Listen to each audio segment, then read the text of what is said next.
সম্মানিত বন্ধুরা আমার,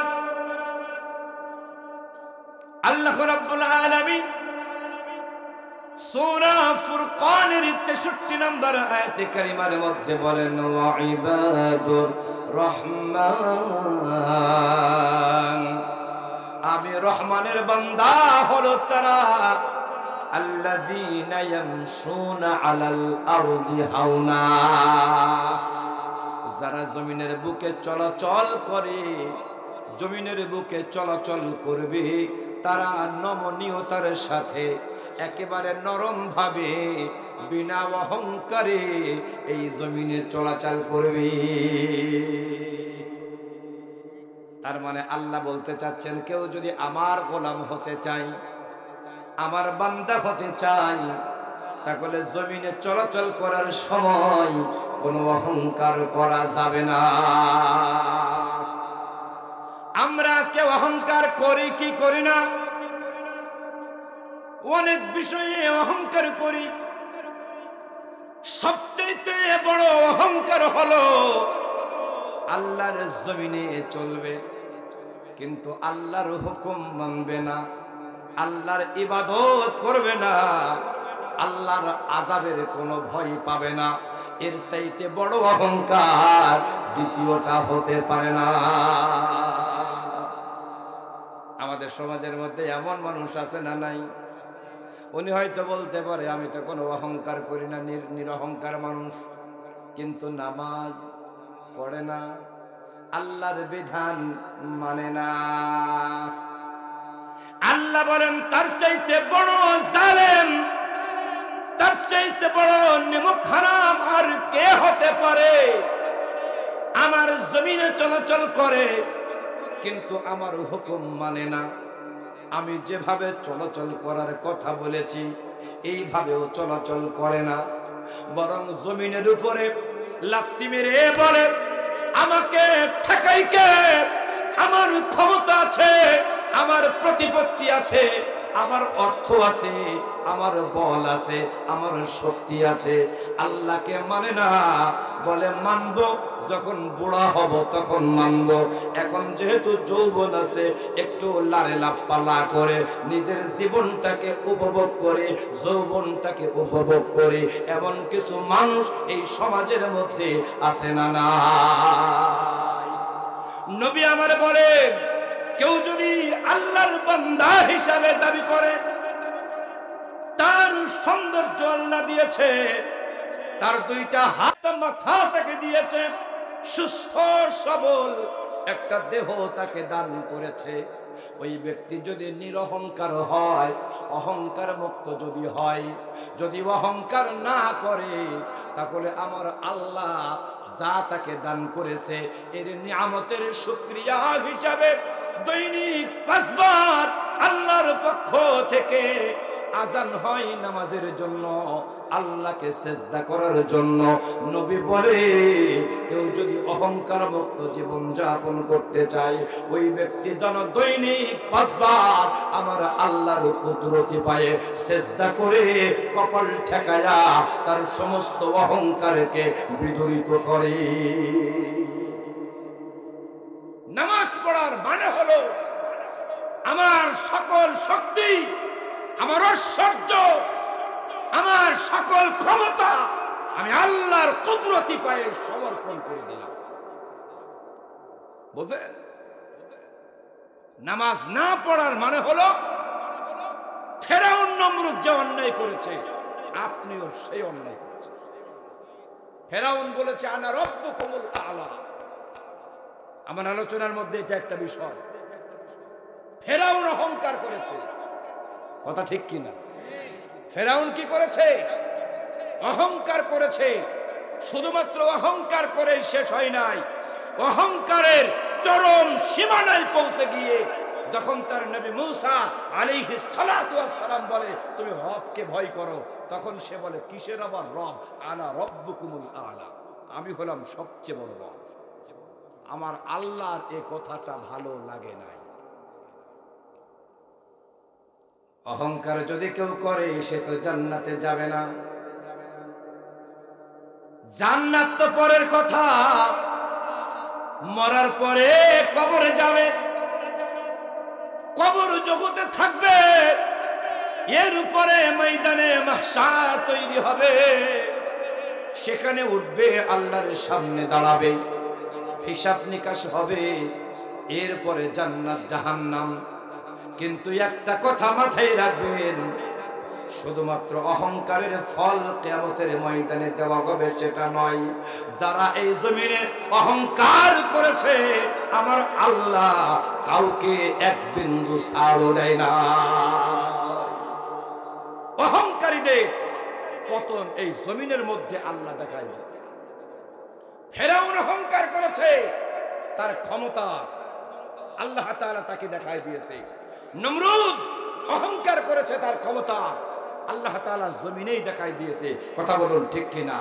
আবু জাহেল আল্লাহর নবীকে, ইসলামকে দুনিয়া থেকে চির বিদায় করে দেওয়ার জন্য অহংকার করেছে, ক্ষমতা দেখিয়েছে, দম্ভ করেছে, আল্লাহ তাকে দুনিয়াতে দেখিয়ে দিয়েছে। কথা বলুন ঠিক কিনা? আর বর্তমান সময়ে নব্য নমরুদ, নব্য ফেরাউন, নব্য আবু জেহেল। আমি আমার ভাষায় বলি, আবু জেহেল, উতবা, সাইবা, ওয়ালিদ ইবনে মুগীরা, নমরুদ, এদেরকে যদি বিলিন্ডার করা হয়, এদেরকে বিলিন্ডার করলে যে রস বের হয়, ওই রস হলো হাসিনা। বুঝেন? এই রস হলো হাসিনা, এ হলো হাইব্রিড, আর ওরা ছিল দেশি। কারণ ওদের চাইতে কম করে নাই, নিজের ক্ষমতার মেয়াদ নিজে দিয়েছিল 41 সাল। আমরা ভুলিনি ভাই। আওয়ামী লীগের ভাইরা যারা আছেন মনে কষ্ট নেবেন না, সত্য কথা এটা। আপনারাই বলেছিলেন 41 সালের আগে আমাদেরকে কেউ নাড়াতে পারবে না। আল্লাহর কাছে কথাটা ভালো লাগে নাই, এই জন্য খেলা খেলেছে কে? কথা কয় না। বিএনপিও খেলেনি, জামাতও খেলেনি, খেলেছে কে?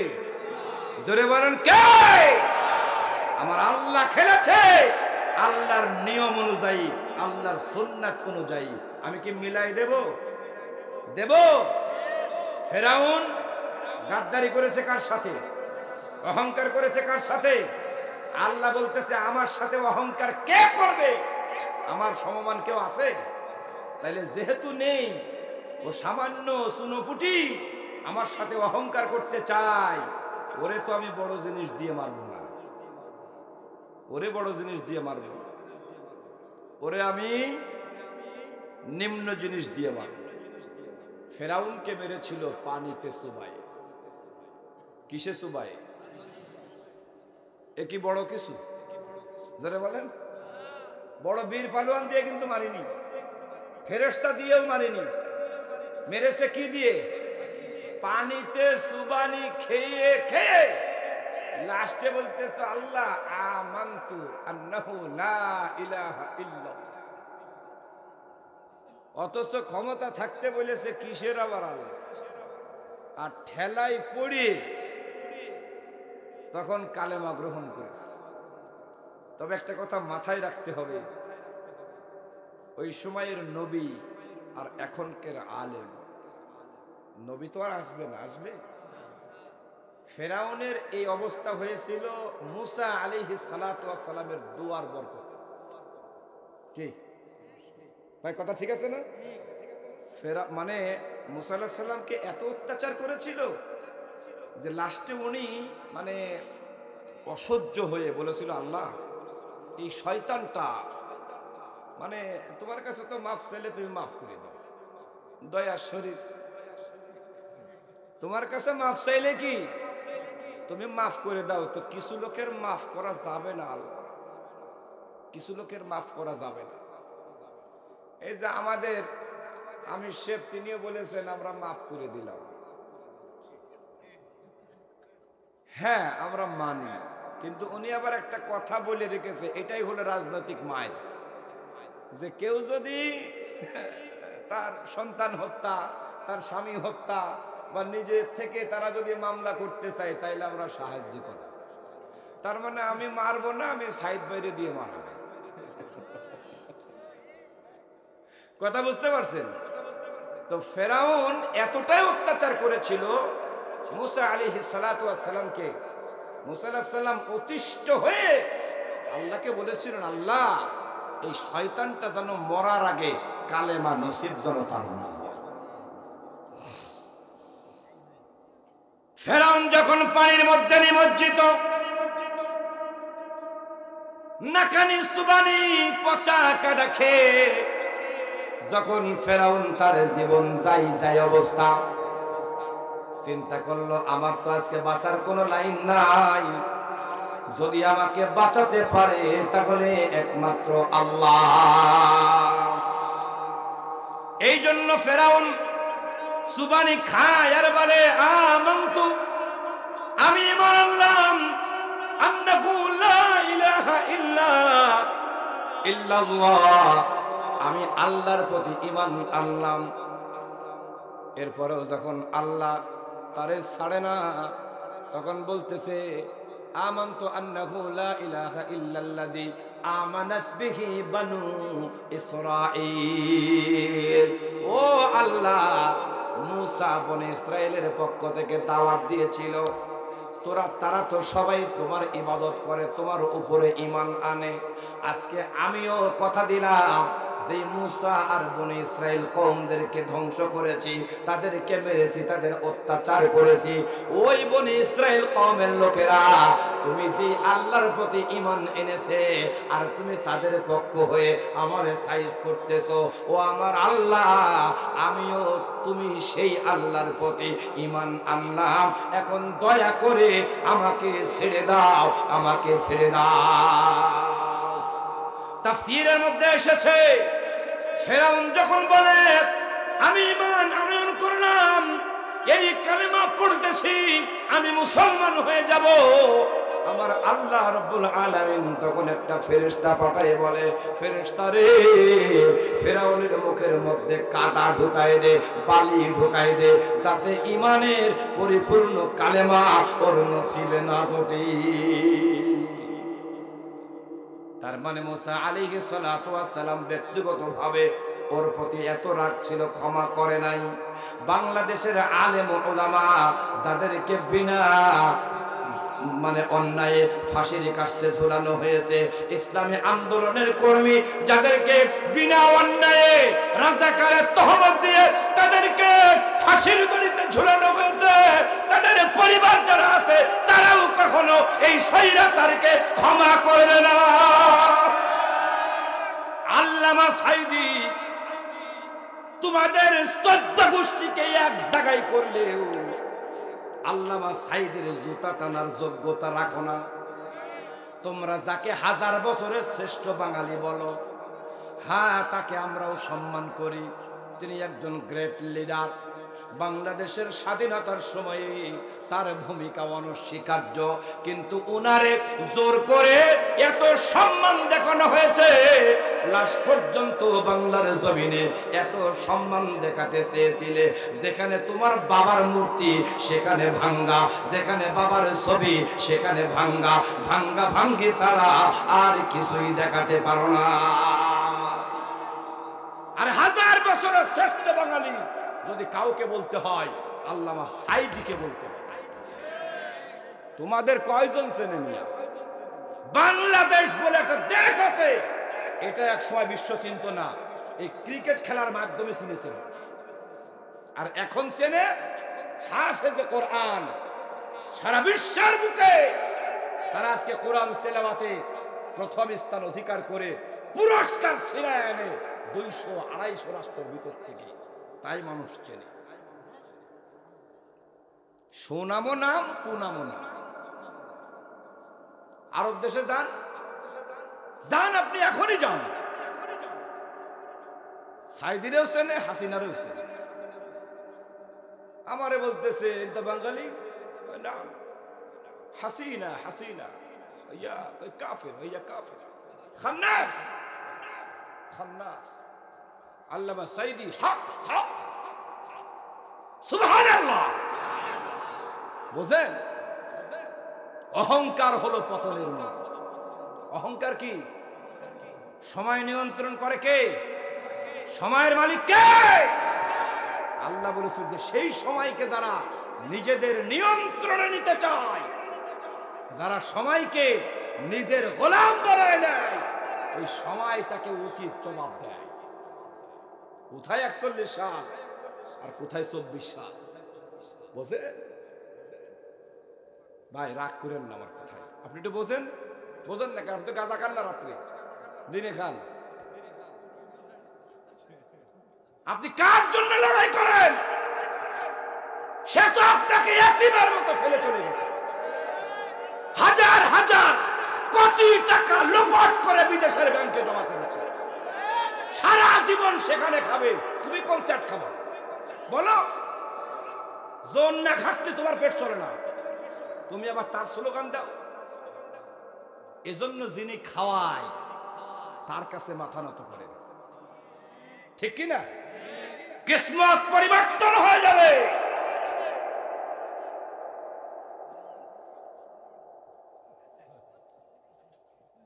রাগ করেন না, আল্লাহর কসম করে বলি, আমি আপনার ভাই, আপনি আমার ইউনিয়নের মানুষ না? আজকে যদি আমি খবর পাই যে অমুক গ্রামের অমুক লোক মারা গেছে, আমি সুযোগ থাকলে আপনার জানাজায় আসবো। কিন্তু যার পিছনে আপনি চামচাগিরি করেছেন সে আসবে না। আর আসলেও যদি আপনার জানাজা পড়ে তো জানাজা শেষ, কথা কয় না। কারণ ও তো ওযু নেই, পবিত্রতা নেই, ও কিছুই বোঝে না। ও যদি দোয়া করে আল্লাহ ফেরেশতাদের বলবে উল্টোই দে। দেখেন না, এই যে কয়েকদিন আগে পদ্মা সেতু উদ্বোধন করলো, ওরা কইলো তো হুজুর চলবে না, হুজুর লাগবে না। ওরে সুন্দর কায়দায় দোয়া করলো, আল্লাহ যারাই করেছে, যারা বঙ্গবন্ধুকে সপরিবারে হত্যা করেছে তাদেরকে জান্নাত নসিব করে। আর এক নেতা দোয়া করলো যে আমাদের লিডারকে জাহান্নামের ভালো একটা স্থানে আশ্রয় দান করে। কি ভাই কথা কয় না? কিন্তু আমরা এখনো পর্যন্ত আল্লামা সাইদের জন্য দোয়া করলে আমরা বঙ্গবন্ধুর জন্য দোয়া করি, আমরা দোয়া করি। এজন্য অহংকার করা যাবে। আল্লাহ বলেন ওয়া ইবাদুর রহমান, আমি হলাম রহমান, আমি হলাম দাতা। তোমাকে কি কি দান করেছি ও আমার বান্দা, তুমি যদি জানতে চাও। আল্লাহ বলেন কাইফা তাকফুরুনা বিল্লাহ, আমি আল্লাহকে কেমনে অস্বীকার করো। ওয়া কুনতুম আমওয়াতান ফাআহইয়াকুম, তুমি ছিল এক সময় মৃত, তোমার কোনো নাম ছিল না, কোনো অস্তিত্ব ছিল না, তোমার কোনো বংশমর্যাদা ছিল না, কোনো অস্তিত্বই তোমার ছিল না। তোমার বাবা আর মায়ের মিলনের মাধ্যমে, শুক্রাণুর মাধ্যমে তোমার মায়ের ওভার মধ্যে আমি দিয়েছি, সেখান থেকে সেটাকে আমি রক্তপিণ্ডে পরিণত করেছি। ওই রক্তপিণ্ড থেকে তিল তিল করে আমি আল্লাহ তোমাকে তৈরি করেছি। এরপরে তোমাকে জমিনে এনেছি। দুনিয়াতে আসার পরে কোনো খাবার তোমার শুট করবে না, দুনিয়ার কোনো খাবার খাওয়ার মতো কোনো পরিবেশ তোমার ছিল না। আমি আল্লাহ এত দয়ালু, আমি আল্লাহ হলাম তোমার রাজ্জাক, আমি হলাম তোমার জন্য এতটাই দয়ালু, এতটাই বড় দাতা। দুনিয়ার খাবার তুমি খাইলে তুমি অসুস্থ হয়ে যাবে, এই খাবার হজম করতে পারবে না, কচি পেট কচি দাঁত তো তোমার না, মারিয়ে দিয়ে শক্ত খাবার তুমি খেতে পারবে না। এই জন্য তোমার বাবা কোনো খাবারের ব্যবস্থা করে নাই। তোমার নেতা যার পিছনে স্লোগান দাও, ওই নেতাও কোনো খাবারের ব্যবস্থা তোমার করে নাই। আমি তোমার জন্য দাতা, আমি তোমার রহমান, এত বড় দাতা। তোমাকে দুনিয়ার মধ্যে খাইয়ে বাঁচিয়ে রাখার জন্য তোমার মায়ের বুকের মধ্যে গরম খাবার আমি প্রস্তুত করে রেখেছি। দুনিয়াতে আসার পরে কেন খেয়াল কি করো না? জন্ম নেওয়ার পরপরই ওয়াও করে ডাকার পরে আর নাই, আছে না নাই? একবার কান্না কাটিয়ে করতে পারে না, মৃত পেট থেকে বের হয়, এমন দৃশ্য আছে না নাই? আবার হাসপাতাল থেকে বের করে বাড়িতে নিয়ে আসে, আস্তে আস্তে করে হামাগুড়ি দিতে দিতে বড় হয়, মায়া মহব্বত তৈরি হয়।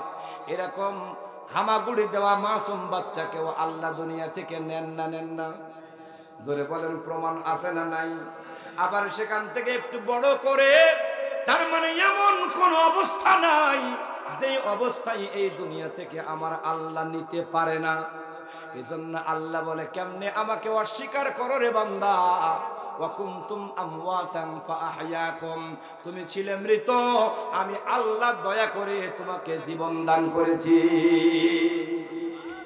তিল তিল করে তোমাকে বড় করেছি, যখন যা দরকার তোমাকে তাই দিয়েছি।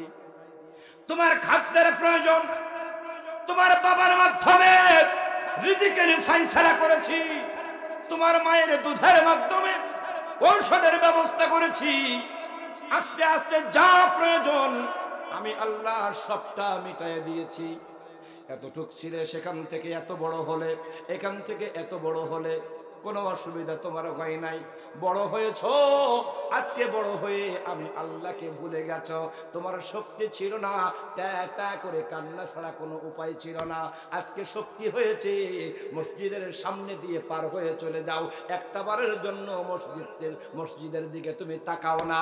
রমজান মাসে সবাই যখন আমি আল্লাহর সন্তুষ্টির জন্য রোজা রাখে, জান্নাত পাওয়ার জন্য রোজা রাখে, আর তুমি অহংকার করে বলো আমার বাড়ি কি চাল নেই, আমি রোজা রাখবো।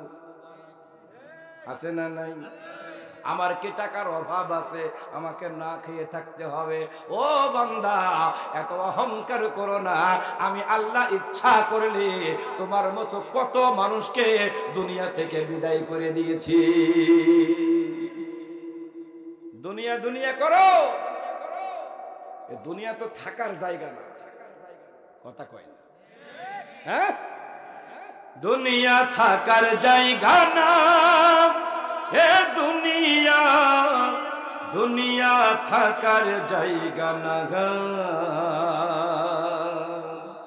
নাকের কাছে জীবন তোমার, মরণ ঘাড়ের পিছে, পরাণ পাখি দিলে ফাঁকি, সবই তোমার মিছে। ঠিক না?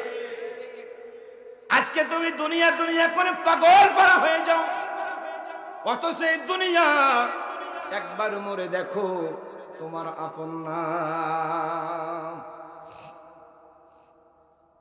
এ বসত বাড়ি খেতে খামারি কিছুই যাবে না,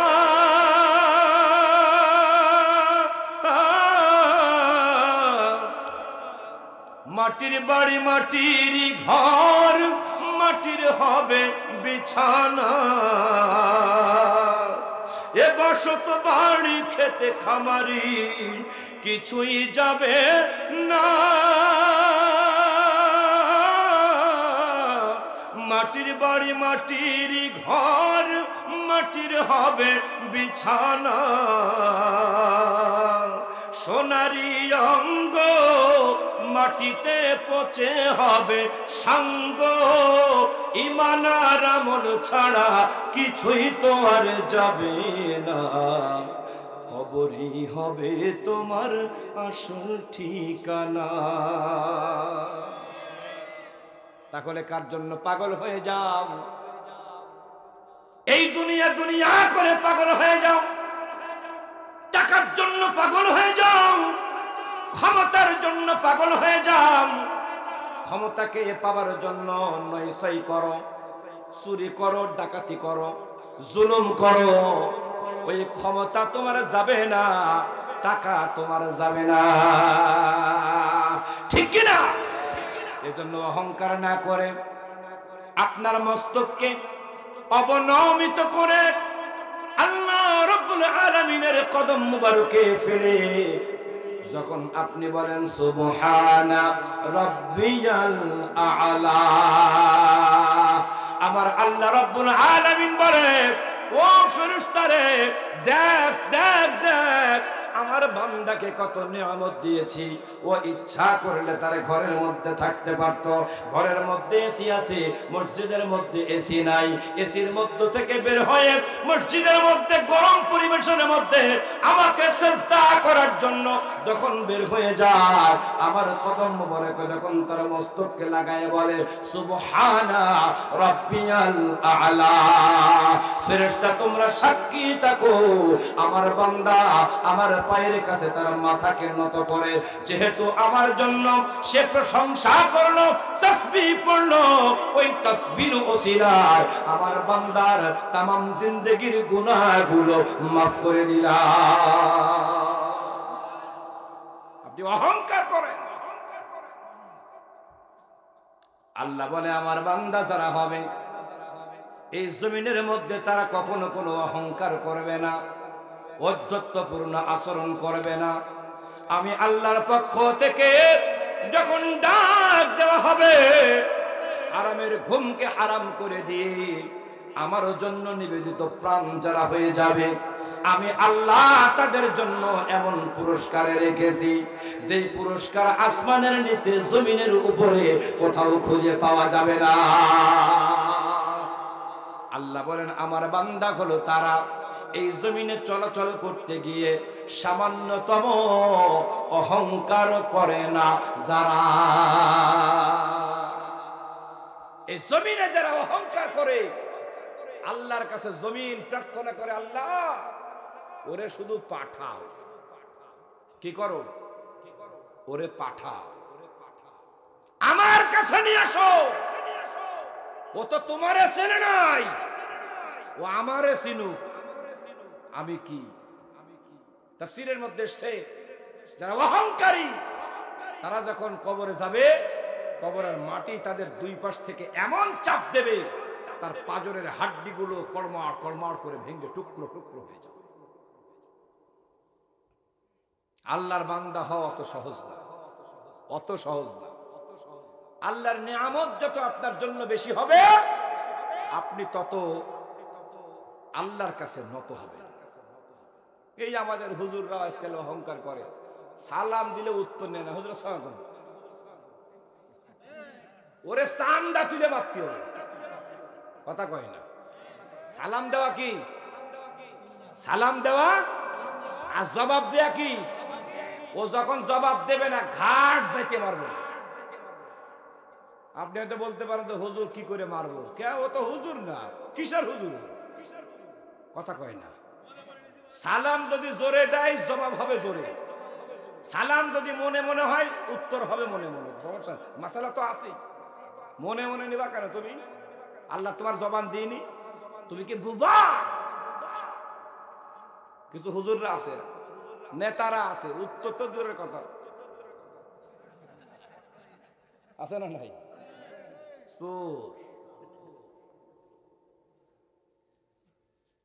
আল্লাহ বলেছেন আমার বান্দা হিসেবে যারা দুনিয়াতে দাবি করবে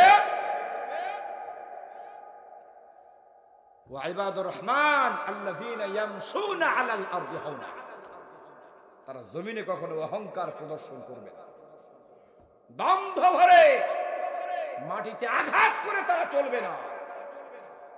এই কাজ যারা করবে নমনীয় হবে, নিরহংকার হবে, ভদ্র হবে, নম্র হবে, আল্লাহ বলতেছে তারা হলো আমার বান্দা। আর অহংকারে উগ্র এরা আমার বান্দা হতে পারে। ওয়া ইযা খাতাবাকুমুল জাহিলুনা ক্বালু সালামা,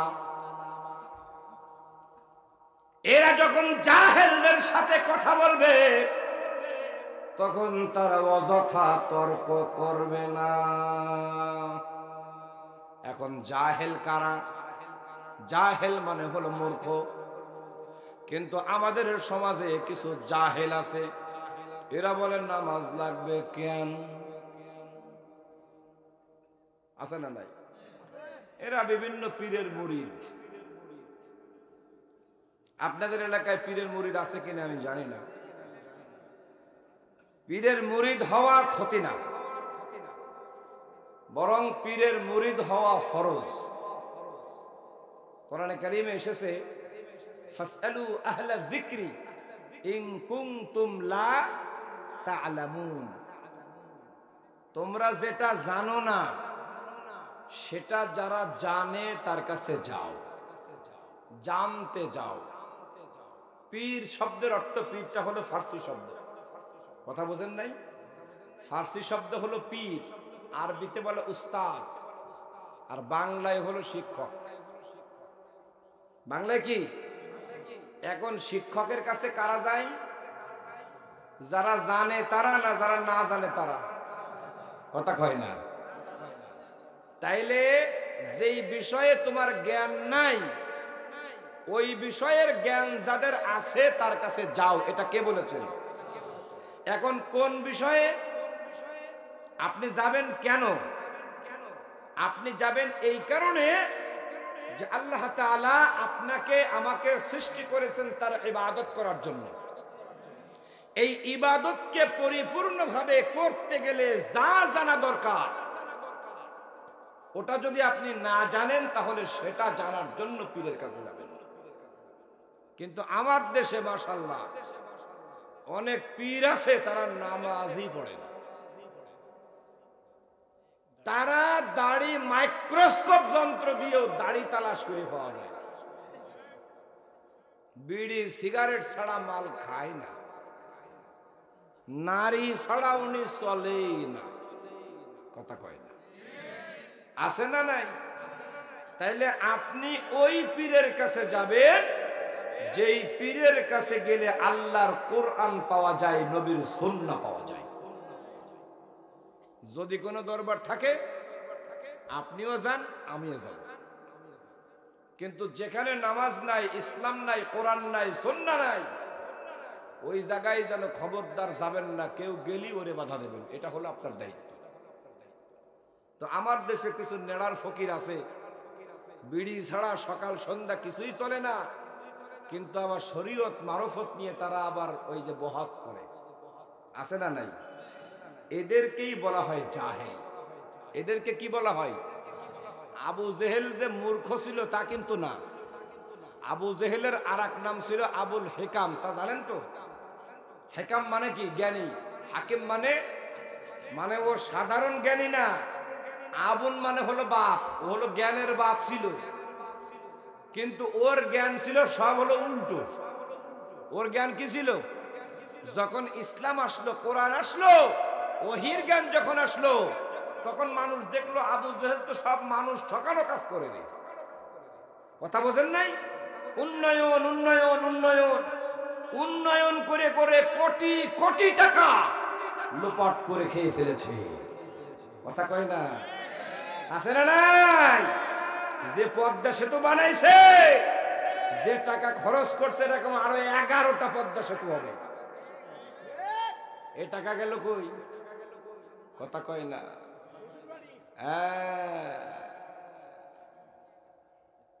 এরা যে অশিক্ষিত তা কিন্তু না, ওরা শিক্ষিত। একটা বালিশের দাম লাখ টাকা, কথা বোঝেন? নিচতলার থেকে 2 তলায় বালিশ উঠতে খরচ হয়েছে পার বালিশে 600 টাকা। কোথায় আছেন আপনি? এরা অশিক্ষিত না, এরা মূর্খ না, এরা শিক্ষিত, তবে শিক্ষিত শয়তান। কথা কোন ঠিক কিনা? আমার বন্ধু গান গাইছিল, দুর্নীতির আখড়ায় বসে জাহির করে জ্ঞান, দুর্নীতির আখড়ায় বসে জাহির করে জ্ঞান, কলম দিয়ে কামাই টাকা আবার ধরে সাধুর ভান। ওরা শিক্ষিত শয়তান, ওরা শিক্ষিত শয়তান, ওরা শিক্ষিত শয়তান, ওরা শিক্ষিত শয়তান। ওরা হলো দেশের লাগি মহামারীর মতন, ফাইল কলম ঠেকাইয়া চালায় ওরা নির্যাতন। ওরা হলো দেশের লাগি মহামারীর মতন, ফাইল কলম ঠেকাইয়া চালায় ওরা নির্যাতন। ঘুষের টাকায় ওদের ভুড়ি, সুদের টাকায় ওদের ভুড়ি, করে যে টান টান, ওরা শিক্ষিত শয়তান, ওরা শিক্ষিত শয়তান, ওরা শিক্ষিত শয়তান, ওরা শিক্ষিত শয়তান। পীরগিরিয়ার মাজার পূজা চলছে দেশটা জুড়িয়া, শিরকিয়ার ভণ্ডামিতে দেশটা গেছে ভরিয়া। কথা কয় না? জাহেল কারা? পীরগিরিয়ার মাজার পূজা চলছে দেশটা জুড়িয়া, শিরকিয়ার ভণ্ডামিতে দেশটা গেছে ভরিয়া। গাজার কলকে টান মারিয়া, গাজার কলকে টান মারিয়া দেখাই খাজার শান। ওরা শিক্ষিত শয়তান, ওরা শিক্ষিত শয়তান, ওরা শিক্ষিত শয়তান, ওরা শিক্ষিত।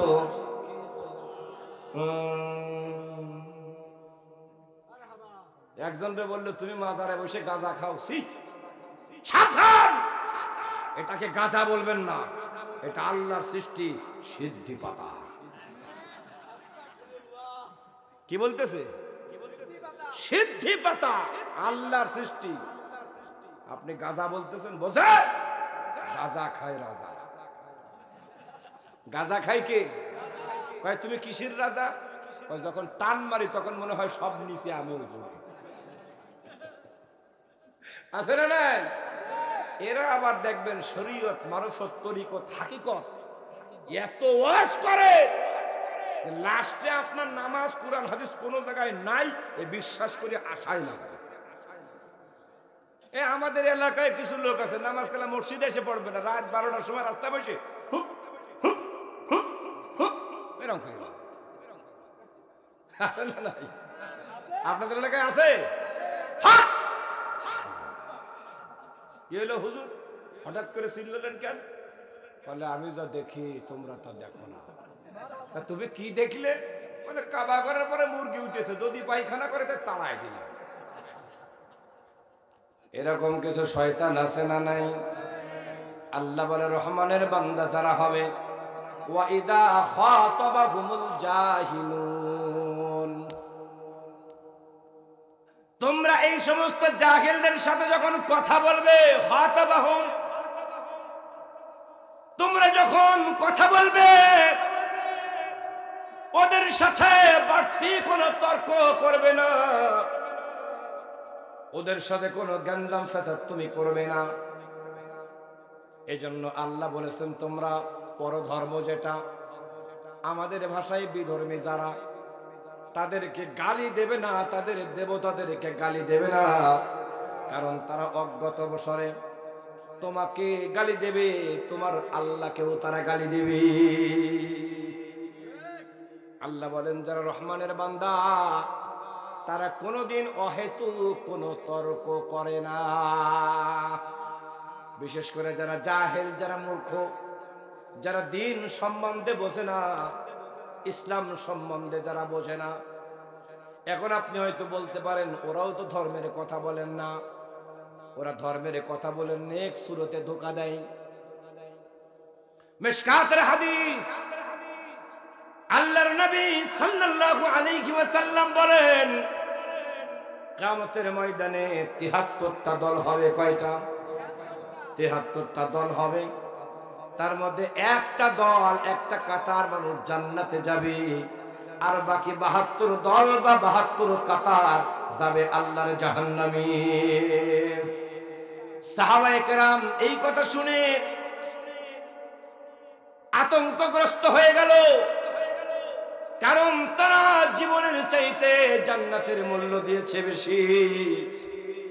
নিজের আরামকে হারাম করে দিয়ে আল্লাহর জান্নাত কোথায় আছে এই কামনা, এই বাসনা তারা করেছে বেশি।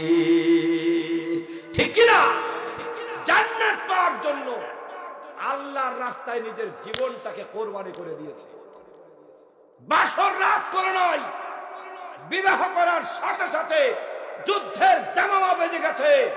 নিজের নববধূকে ঘরের মধ্যে রেখে তরবারি হাতে নিয়ে, ঢাল হাতে নিয়ে, ঘোড়া ছোটায় জিহাদের ময়দানে শাহাদাতের পেয়ালা পান করেছে। কেন? আল্লাহ নবী বলেছেন আল জান্নাতু তাহতা জিলালিস সুয়ুফ। ও আমার সাহাবীরা, জান্নাত চাও, তরবারির ছায়া তলে আল্লাহর জান্নাত। আজকে আমরা যুদ্ধের কথা শুনলে কই আই গোরে